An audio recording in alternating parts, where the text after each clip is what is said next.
हाय बच्चों। तो आज मैं आपको बताने वाली हूं कि यार फिजिक्स को हम कैसे पढ़ें, फिजिक्स में हमें क्या प्रॉब्लम आती है और फिजिक्स को हम कैसे पढ़ें।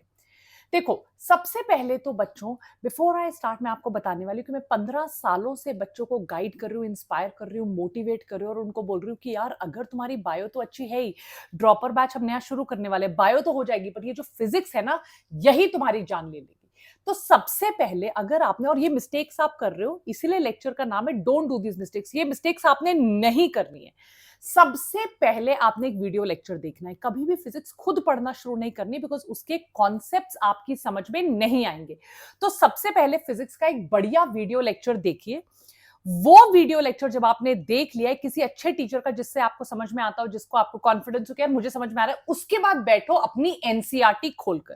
तो जब वीडियो लेक्चर, भले ही सेकंड टाइम दोबारा वीडियो लगा लो, ताकि जो फाइनर पॉइंट्स है, जो अंडरस्टैंडिंग वाले पॉइंट्स है, वो अपनी एनसीईआरटी पे साथ के साथ आप लिखते चलो। टीचर थियरी बना रहा है, आप साथ के साथ अपने छोटे नोट्स एनसीईआरटी पे बनाते चलो।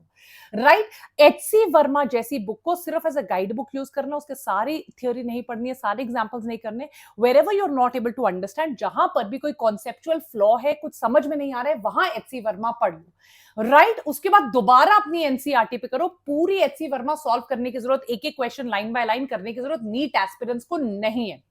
हमेशा ज्यादातर चैप्टर्स को सीक्वेंस में करो। इसीलिए जो मैंने बैकलॉग का लेक्चर भी लिया था, उसमें भी मैंने बोला था कि जो रिलेटेड टॉपिक्स है उनको एक साथ करो। तो सीक्वेंस में चलो, बहुत इंपॉर्टेंट होगा अगर आप चैप्टर्स को सीक्वेंस में पढ़ रहे हो, so that one concept after the other.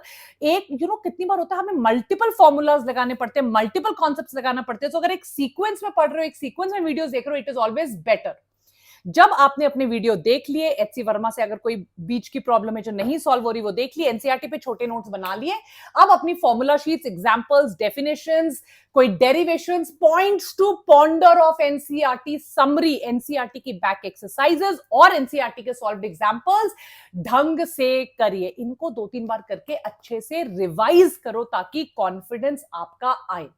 Now एक ब्लैंक पेपर पे एज अ एक्टिव रिकॉल जितने फॉर्मूलाज हैं, डेरिवेशन से कोई इंपॉर्टेंट चीजें हैं जो आपको याद रखनी है, उनको लिख लो और बार बार 2-3 बार एनसीईआरटी हाईलाइट कर करके ये जो पेपर आपने बना लिया है, इस पेपर को आप पढ़ो।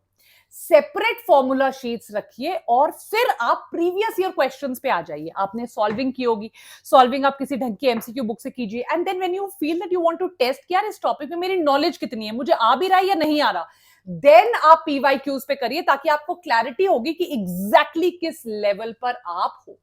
मैंने स्टूडेंट्स के फेजेस भी बनाए हुए हैं, उन पे मैं आऊंगी।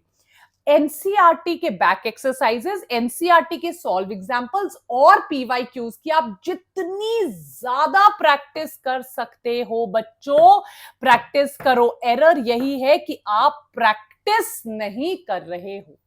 मोस्ट इंपॉर्टेंट इज एग्जाम के पैटर्न से वाकिफ हो जाओ। अब एग्जाम का पैटर्न कॉम्प्लेक्स क्वेश्चंस नहीं दे रहा, थोड़े थ्योरी के क्वेश्चंस और काफी एनसीईआरटी बेस्ड क्वेश्चंस आ रहे हैं। सो इसीलिए एनसीईआरटी को पैरामाउंट इंपॉर्टेंस दीजिए। Right everybody. फॉर्मूलाज फिजिक्स की बैकबोन है। हर चैप्टर की फॉर्मूला शीट बनाइए, डेरिवेशन शीट बनाइए, फॉर्मूलाज कैसे लिंक हो रहे हैं प्रैक्टिस करके देखिए, तभी आपको कॉन्फिडेंस आएगा। तो ये सारे फॉर्मूलाज आपके ऐसे 3-4 फर्रे तैयार होने चाहिए और ये सारे फॉर्मूलाज दूर होने चाहिए ताकि आप इनको लगभग, इफ नॉट डेली, हर दूसरे तीसरे दिन रिवाइज कर सको। राइट।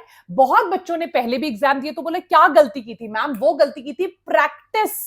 और जो ये वीडियोस के जो पॉइंट्स होते हैं, जब हमें मोमेंट होती है, हमें समझ में आता है, वो पॉइंट्स अपने नोट्स में नहीं लिखे थे, ये आपकी 2 बड़ी गलतियां थी। राइट। अब फिजिक्स के लर्निंग फेज पे आते हैं कि कैसे कैसे हम फिजिक्स का लेवल बढ़ाएंगे ताकि हम 130-140 तक फिजिक्स को लेके जा सकें। Right everybody, this is what everyone does. जैसे मैंने पहले बोला कि सिर्फ क्लास नोट्स बनाए, क्वेश्चन सॉल्व किए। राइट। इसमें बहुत ज्यादा प्रैक्टिस नहीं की।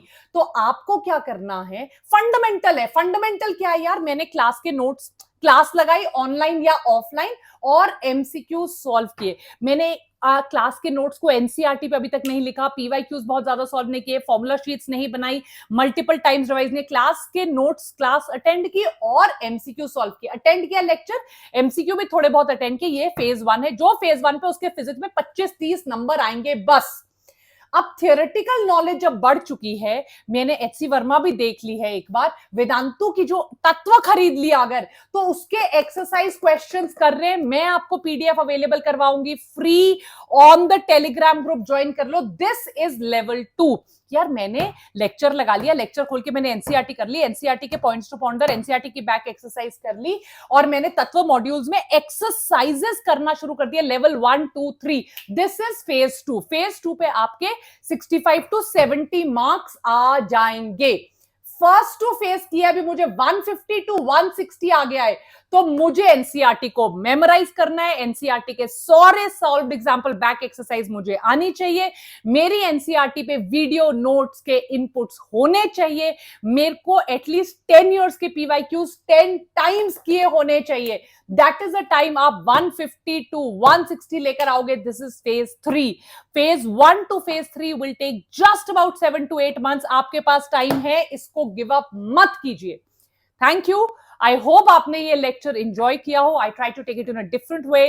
Take care, all the best. Don't forget to subscribe guys, because your love is only our energy. And please हमारा Telegram channel Biotonic PCB join कीजिए, सो दैट आप अगले हफ्ते से जो 3 बायो की क्लासेस डेली होंगी, आप उनको बिल्कुल मिस मत कीजिए। Take care, God bless you everyone, bye bye bye.